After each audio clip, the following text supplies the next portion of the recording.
Alright guys, so I'm going to go over the banned and restricted announcement. I'm a little bit late, but I was kind of disappointed in this, so let me just go over this. So first in this video, what we're going to do is we're going to go over the banned and restricted announcement. I'll give my opinions, and then we're going to go over the explanations as we go along.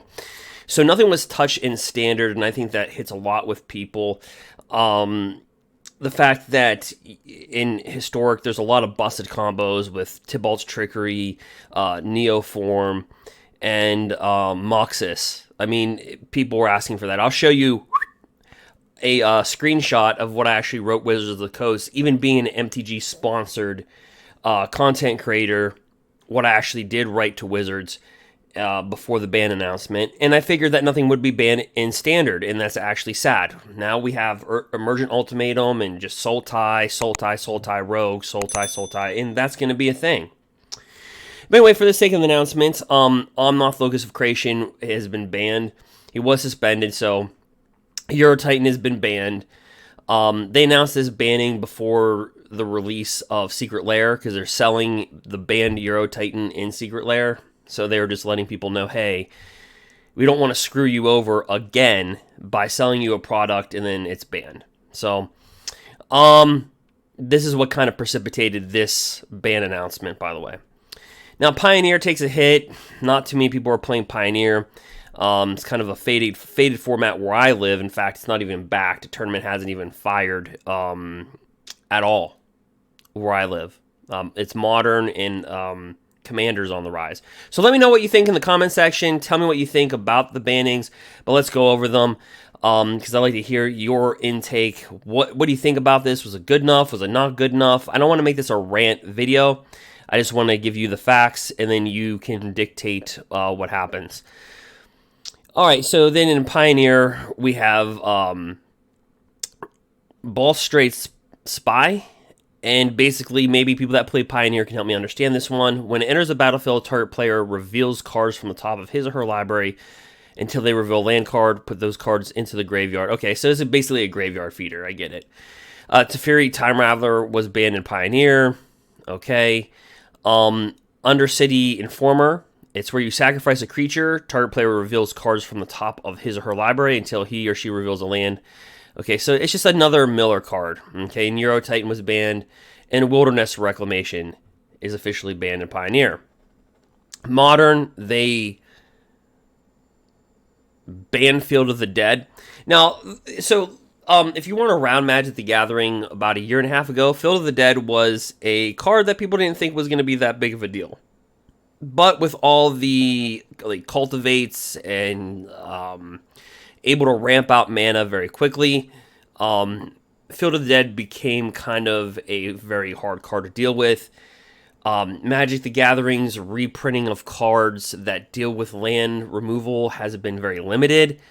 So I think in conjunction with all that, in Modern, it's banned. In the Primeval Titan deck, if you look at Primeval Titan and what it can do in Modern, then you can start to easily see where this card would take off. Whenever Field of the Dead or another land enters the battlefield under your control, if you control 7 or more lands, you create 2/2 zombies. So it kind of gives you an alternate win condition on top of a win condition. Mystic Sanctuary, another card from Eldraine. So this is a common. So we've had so many cards from Eldraine being banned. In fact, I think, to my recollection, the banning of cards of Eldraine, it's the #1 set for cards being banned. And in Modern, when this enters the battlefield, you may put an instant or sorcery card from your graveyard on top of your library. Simian Spirit Guide. Okay, so this card's been around for a very long time. It's a 2/2 for 3 mana, and you're saying, well, what's that got to do with anything? Well, you can exile this from your hand and add 1 red mana. So people would get this in their opening hand, drop down a land, remove this, and have 2 mana on their turn 1. And understand, if they go first, their turn 1 is your turn 0. They did have the balls to ban Tibalt's Trickery in Modern, but I'm questioning why they did not do it in Standard.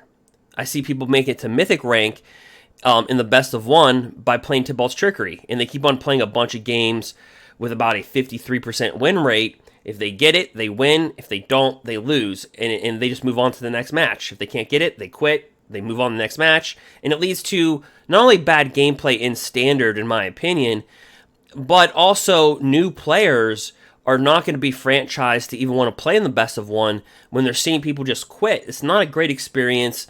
And the card should have been banned in Standard. I'm very disappointed in this banning. My draft grade for this whole entire banning is actually a D. I give this a D banning. Nothing touched in Standard. I think Tibalt's Trickery should have been touched in Standard. I think they should address sultai with emergent ultimatum. I think something in that deck needed to go.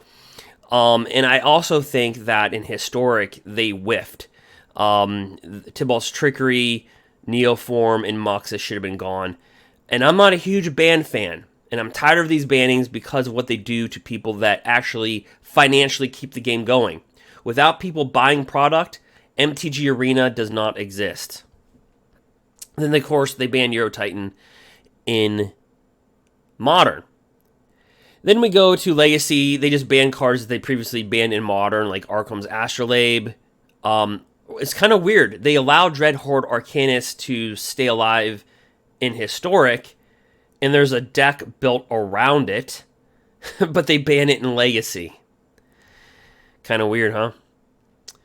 And notice that all these cards have been printed within the last year and a half.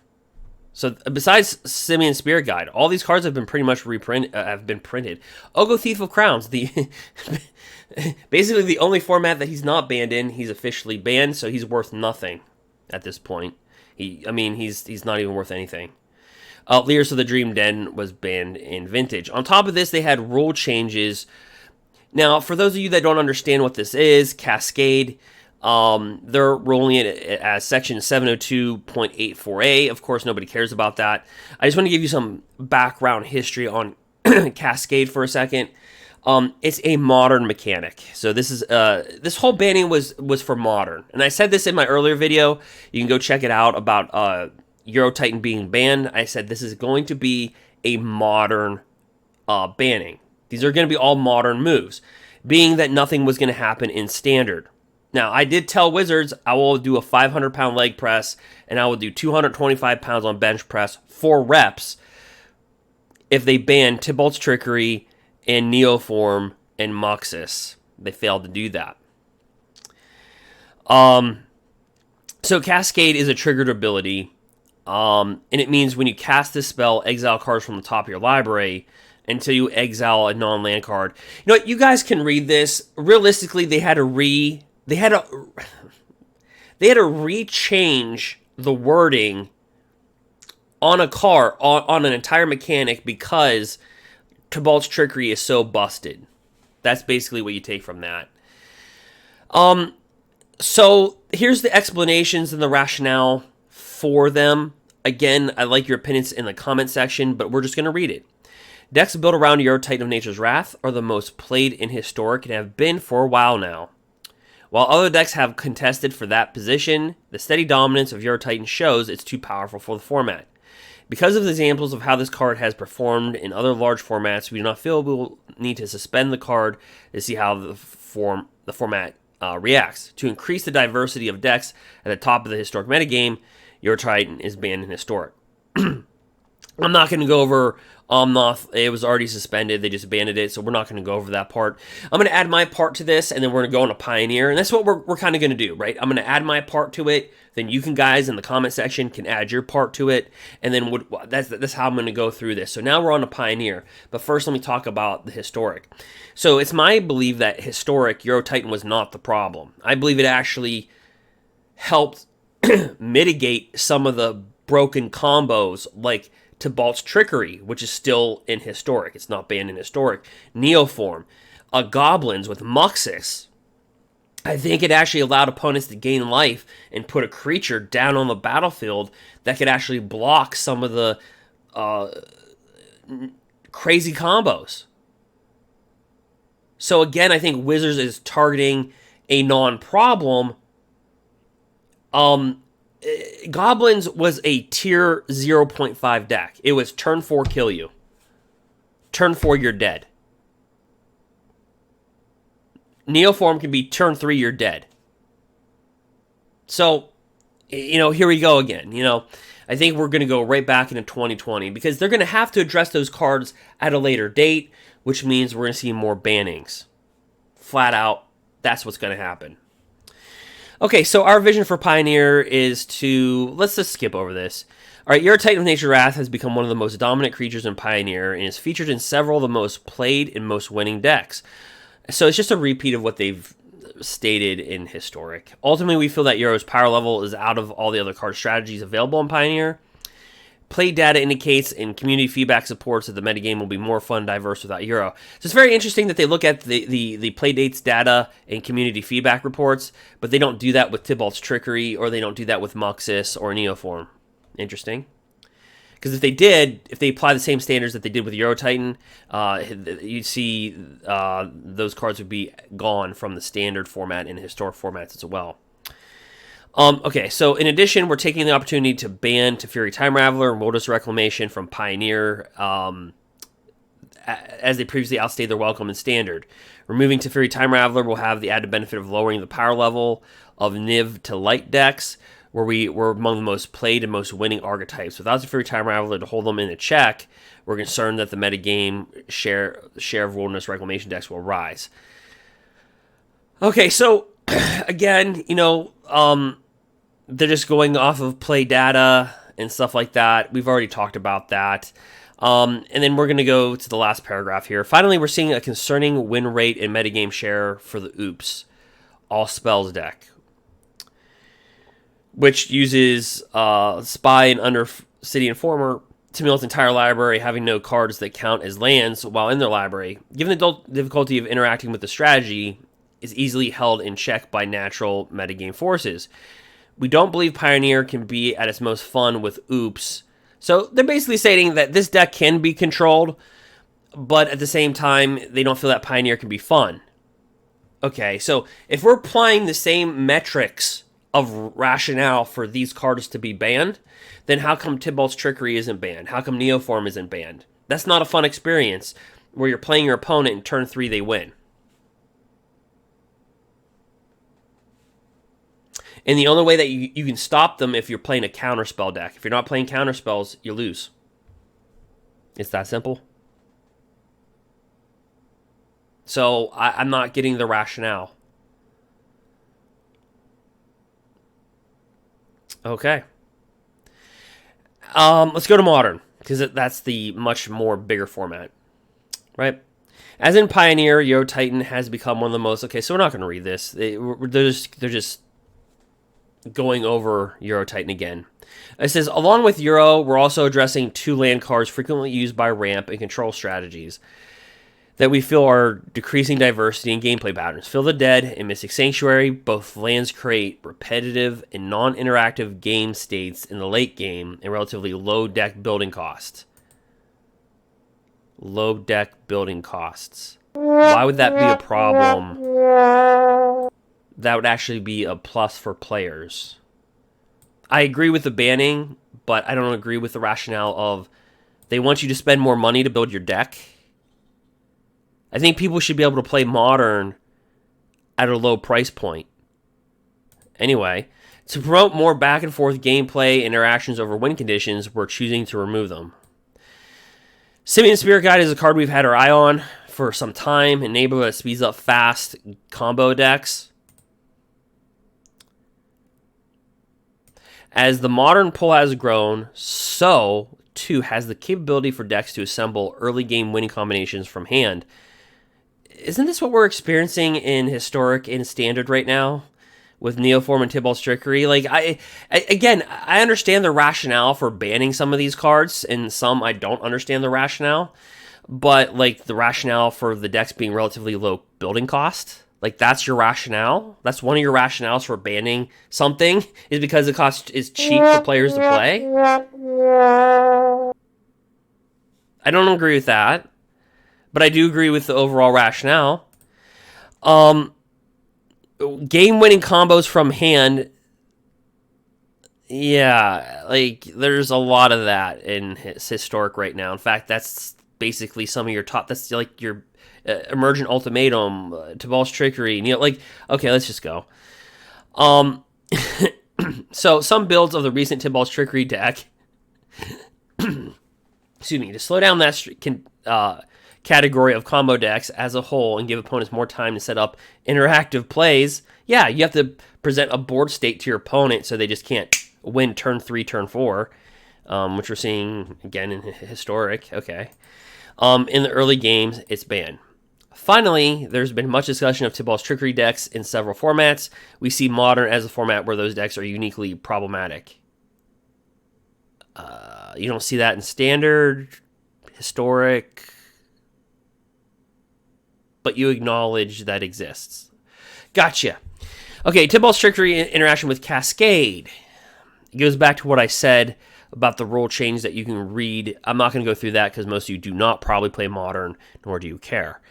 While the overall win rate of this deck hasn't been shown to be problematic, we believe it contributes to non-games that make Modern less fun. It goes back to what I said. There's nothing fun about playing against Tibalt Trickery where if they mulligan down to like 4 cards, and if they don't get their combo, they quit. And they just move on to the next game. As long as that deck has a 53% win rate, that means if you keep on playing a bunch of games, you can play 500 games, you'll make it to Mythic. So if you don't get your combo, you quit. You move on to your next opponent. You get your combo. You kill them by turn 2, turn 3. You win. Move on to your next opponent. You kill them by turn 2, turn 3. You win. You miss your combo. You quit. It's just really repetitive, really quick games. Now, that's the rationale for all these bannings pretty much across the board, besides Euro Titans of Nature's Wrath. Most of these bannings have to do with gameplay interaction, cheap combos. I mean, it's repetitive in the rationales. So what I'm trying to say is, why don't they apply the same rationale to certain other cards that are well known? That's why I give this a D. You know, it's like making an excuse. It's like if you're picking between, if you're single and you go out on 2 dates, right? And you're like, this one girl's really good looking and this other girl is really good looking, but I choose this one. And you look at the person and say, they're both very good looking. So why did you choose that one? You know what I mean? Like, you would have to, there has to be some outside variable for you to choose that person, right? If we're holding everything to the same standard, in other words, why aren't we looking at Tibalt's Trickery in Standard? Because it has the same effect. Anyway, I don't know. Maybe that was a bad analogy, but as the goal of this is up to date to shake up the metagame in a more fun spot, we're concerned that the continued presence of Tibalt's Trickery decks will work against that goal. Therefore, we're banning Tibalt's Trickery. And then Legacy, I'll go over this part for Legacy players. Okay, Ogo Thief of the Crowns have been proven to be powerful in other formats, but with Legacy having an especially high overall power level, we've been waiting to see whether it would fall in line with the average power of the rest of the metagame. Over time, we've seen Oko continue to remain a major metagame presence and contributor to a lower diversity. With its huge card pool, Legacy is a format that should offer tremendous variety of deck building options and reward innovative deck construction and tuning. Because of its power and flexibility, Oko can provide an easy answer even in an unanticipated threats and defenses among gameplay patterns in a way that can counter the spirit of the format. Therefore, we're choosing to ban Oko. So basically what they're saying is that they wanted Oko to exist in Legacy, and they thought it would exist in Legacy because Legacy's power level overall might be able to handle it, but unfortunately it could not. Arcum's Astrolabe is another card that provided power in Snow Codex. Traditionally, Legacy deck builders need to make choices about whether to have easy access to mana colors or build a mana base that is resilient to disruption like Wasteland or Blood Moon. So Wasteland, if you don't know, is from Tempest originally. It's an uncommon. It's add 1 colorless, but you can sack it to destroy a non-basic land. And then Blood Moon, if you're unfamiliar with that, which many of you probably will be, is that non-basic lands are mountains. So you can literally just screw over your opponent. And remember, in Legacy, they play with dual lands, like Underground Sea, Volcanic Island, Tropical Island, so all their lands turn into mountains. They're saying that Arcum's Astrolabes allows mana bases to have a higher color flexibility, because basically Arcum's Astrolabe, you can sack it and add 1 mana of any color. As you can see on the card, if you cannot, I just read it for you. It allows mana to have both high color frequency and high resilience to denial decks. Ultimately, there's a narrow class of decks that have such resilience for relatively low investment is an advantage that leads to less meta. Again, I don't like the wording here. A relatively low investment is an advantage. What? So this is the second time that Wizards in their statement has said a part of the reason why we're banning the card is because it's so cheap to build. Why would you write that? Even if you thought that, why would you write it? Oh, Magic's cheaper to play this deck, so that's one of the reasons why we're going to ban it. Because the cheaper deck can outbeat the more expensive decks. That doesn't look good to your player base. Okay, I would have left that out. I would have left that entire sentence out. Okay, next, Dreadhorde Arcanist, and many of you will be familiar with this because it came out with War of the Spark, has been proven to be powerful and game defining in a way that further adds 2 cards and strategies that were already among the more powerful, like Temur Delver. So they're saying is, without Oko, we anticipate that the Dread Arcanist strategies would become more prominent. Okay, so they finally did something about something. So they're saying is, we banned Oko, and in response, we're going to see another deck become so explosive because Oko kept that deck in check. So now we're going to ban the next deck. Unfortunately, they don't take that approach in Standard and Historic. They'll ban a card, then they'll let another deck dominate for like 2 to 3 months, then they'll ban that card, then they'll let the next deck... No, so what they're doing now with Legacy is that they're saying is, okay, we banned one deck, but now we see another deck emerging, and we need to stop that before it happens. So I agree with this, but I wish they would apply this rationale with all their other rationales. Finally, we'll discuss the banning of Eurotitan and Legacy as well, but we feel its power level is more in line with overall power level of Legacy as compared to Historic, Pioneer.